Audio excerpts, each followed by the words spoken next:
after the strike and after the ceasefire and all, the other gunners came over and said, we thought you had a direct hit with you guys. So we were just lucky. That's the way it was in life. If it was meant to be, we would have had a direct hit. I mean, here to talk to you about it, tell you about it. So it's fighters were afterwards. You said, shit, it could have been, I wouldn't be here, you know. So anyway, we had a lot of that where they started fighting back at us. And it wasn't just a free ride on our part.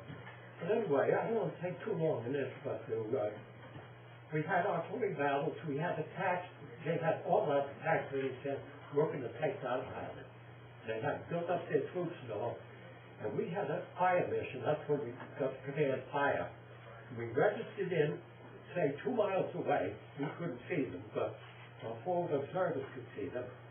Telephone back to our men at one phone, give us directions about our guns, how to set them, to fire in a particular direction. We'd fire around, and if it's not on target, they'd give us another reading, and we'd make the adjustment on the guns all the same. And before you know it, all those guns are firing in the same direction, right on the same target.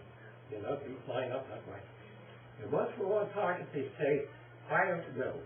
And our guns were so good, we'd either hit the tanks or hit the men behind them.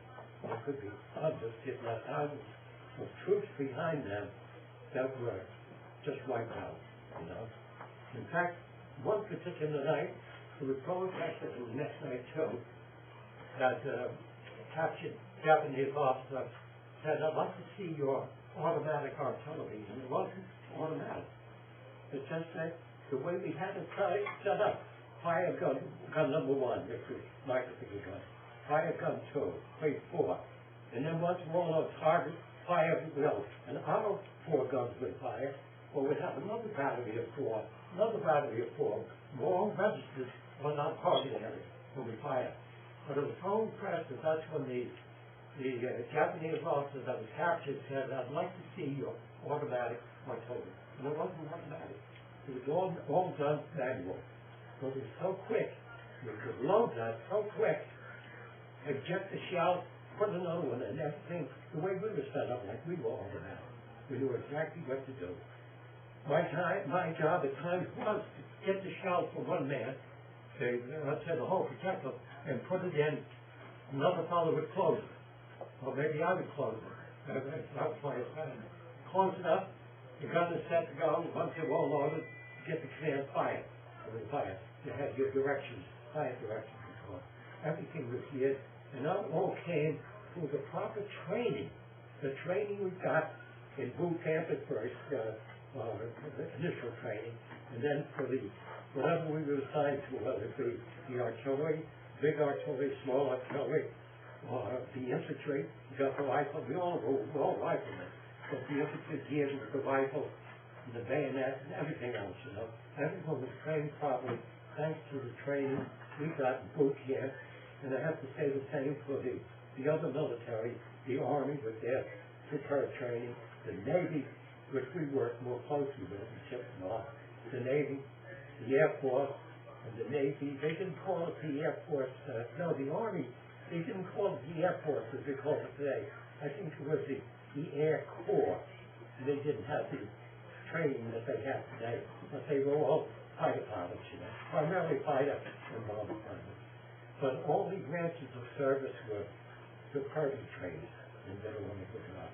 So I can't say, well, just us Marines of the world. Well, we did. Everybody did their part. And even with Marines, we had corpsmen. In the Army, they call them medics. Maybe some of you are going to get them. No. And they were like the nurses, so to speak. And the corpsmen, they did a wonderful job. We had a person get wounded, they yelled, corpsman, and he'd drop whatever he's doing, come over and tend to the person with his equipment.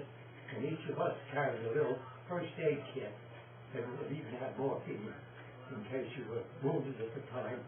And they had to put you to sleep, hopefully not good, but to quiet you down a bit. And maybe something to inject into you, but they were nurses, sort of thing, and they were tremendous. A couple of them got the Medal of Honor, the highest reward you can get in the military. You know, so everybody's disappointed. Everybody has to be trained. The training, even today, it's support training. And that's why you might say, hey, that's rotten boot camp.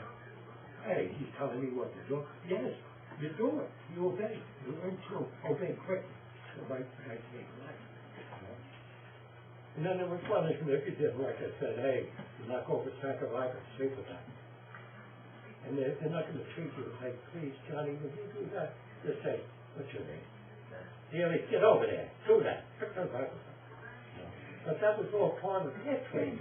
The drill instructor, they were tough cookies.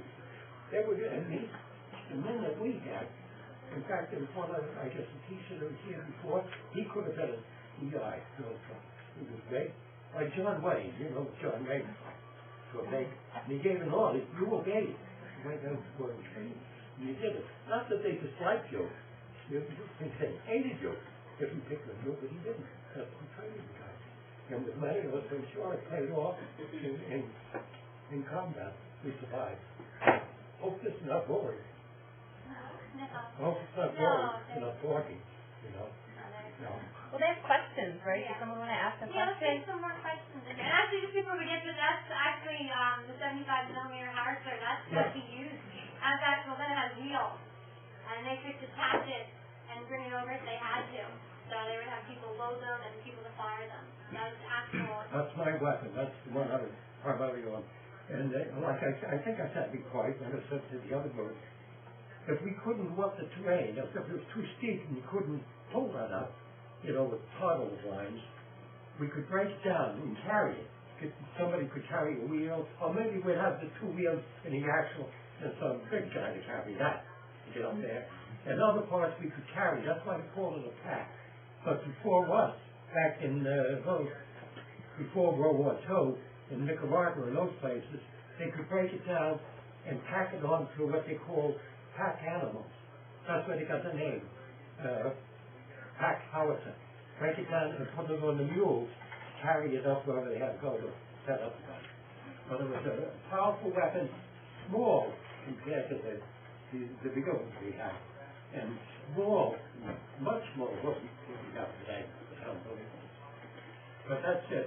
No, I think that's kind of has a date, but that's my rifle was Springfield number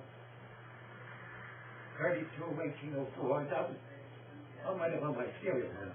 319676, my rifle number, and it was a Springfield 1907. So in 07 they developed my rifle, 1907. So that was all. That's the gun, the rifle I carried.